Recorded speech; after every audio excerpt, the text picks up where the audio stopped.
সাভারে ঢাকা আরেচা মহাসড়ক ও আঞ্চলিকগুলোতে দিনকে দিন বেড়ে চলছে অটোরিকশার দৌরাত্ম্য। ফলে প্রতিনিয়ত ঘটছে ছোট বড় নানা দুর্ঘটনা।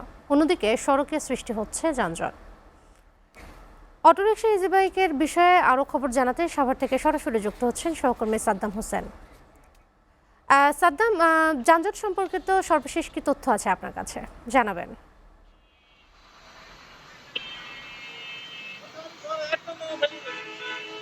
ধন্যবাদ রোদেলা। আপনি যেমনটা বলছিলেন, আমি এই মুহূর্তে রয়েছে ঢাকা আরিচা মহাসড়কের সাভার বাস স্ট্যান্ড এলাকায়।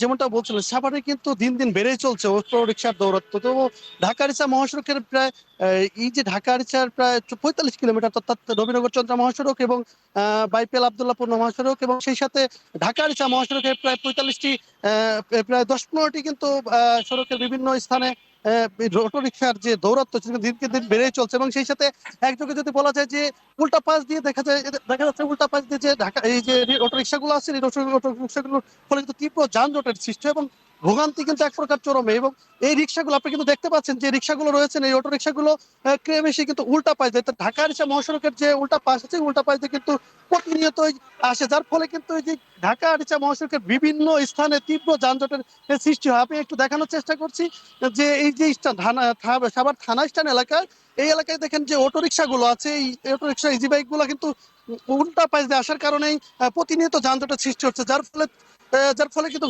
ভোগান্তি কিন্তু এক প্রকার চরমে। এবং সেই সাথে যদি বলা যায় যে এই সব অটো রিক্সার কারণে এই যে সড়কের যে বিভিন্ন পয়েন্ট আছে, অর্থাৎ নবনগর চন্দ্রা মহাসড়কের যে বাইপেল আবদুল্লাপুর মহাসড়ক এবং এই যে এক কথা যদি বলা যায় যে আপনার হচ্ছে আমিনবাজার থেকে যে হেমায়তপুর এবং সেই সাথে বাস স্ট্যান্ড, থানা স্ট্যান্ড, রেডিও কলোনি এবং নবীনগর এবং সেই সাথে বাইপেল এবং বিভিন্ন পয়েন্টে এই অটো রিক্সা কিন্তু দৌরত্ব বেড়েছে, যার ফলে কিন্তু তীব্র যানজটের সৃষ্টি হয়। আমি এখানকার হাইওয়ে থানা পুলিশের সাথে কথা বলার চেষ্টা করি, তিনি যেমনটা জানিয়েছেন যে তারা ক্রমেই তাদের যে ক্যাপাবলি রয়েছেন, তারা ক্যাপাবলি কিন্তু এই যে বিভিন্ন পয়েন্ট আছে একযোগে কিন্তু এই যে অভিযান পরিচালনা করেছে, যার ফলে কিন্তু দেখা যাচ্ছে না যেরকম তৎপরতা দেখা যাচ্ছে। তবে তারা অচিরে একটা বড় ধরনের অভিযান চালাবেন।